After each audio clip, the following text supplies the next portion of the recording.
Nome? Antônio. Nome? Mara. Conta para eles o sofrimento. Qual foi o problema? O sofrimento, o que levou o senhor a usar fé?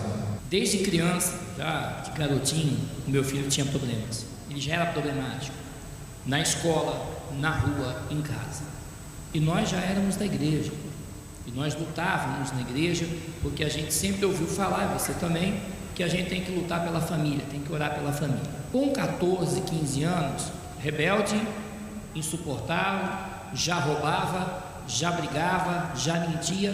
Com 18 anos, vem a notícia, foi preso. Para mim, naquele momento, a casa caiu. Falei, meu Deus, a gente está orando, clamando, buscando, fazendo corrente, fazendo voto e nada acontece. E comecei, num certo ponto, a questionar tudo que se fazia na igreja, porque eu olhava para o meu filho e via meu filho já se drogando, eu via meu filho roubando. Eu não contava nada para ela, mas eu sabia que meu filho já andava armado, eu sabia tudo que... Mas eu, no meu silêncio, eu ia a Deus. Então aquilo dentro de mim, você sabe o que é uma agonia de um pai, de uma mãe, vendo seu filho se perder e você ficar impotente. Aquela agonia, aquilo te sufoca. Você parece que está sozinho, parece que até Deus esqueceu de você. A senhora, qual também o momento que mais marcou a senhora? Vendo toda essa situação e a gente na fé mesmo, nos votos, nos propósitos.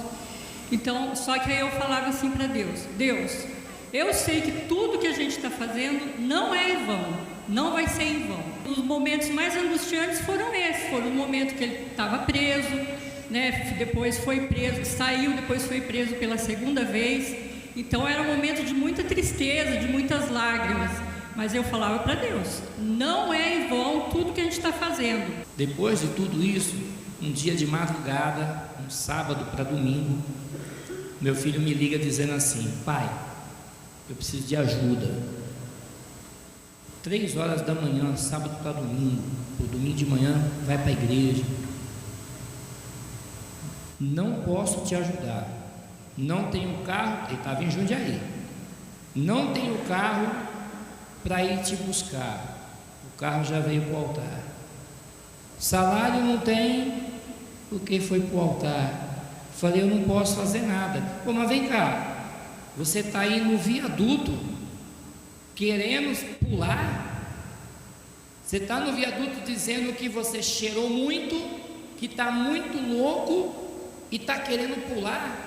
Eu não posso fazer nada por você. Pô, mas vem cá, pessoal, pelo amor de Deus, não faz isso o que eu vou falar, tá? Você pode até achar engraçado, mas não faz não. Porque eu falei assim para meu filho: deixa para morrer no meio de semana, porque se você morrer no meio de semana, eu tenho 3 dias de folga na fábrica. Mas houve um silêncio. Você imagina do outro lado ali um silêncio. Eu deitado, falei, meu Deus, matei meu filho. Eu lutando, fazendo corrente, fazendo voto, matei meu filho.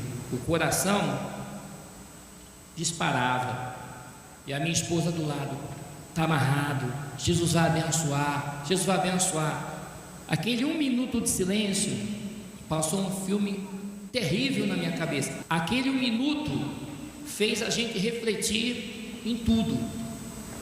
Aí o meu filho volta e diz assim: alô pai, tá ouvindo? Eu respirei, mas na hora eu falei assim, ó, graças a Deus, porque eu sei que Deus ouviu a minha oração.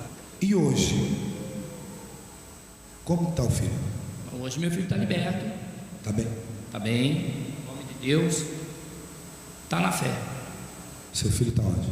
Aqui do meu lado. Esse é meu pai.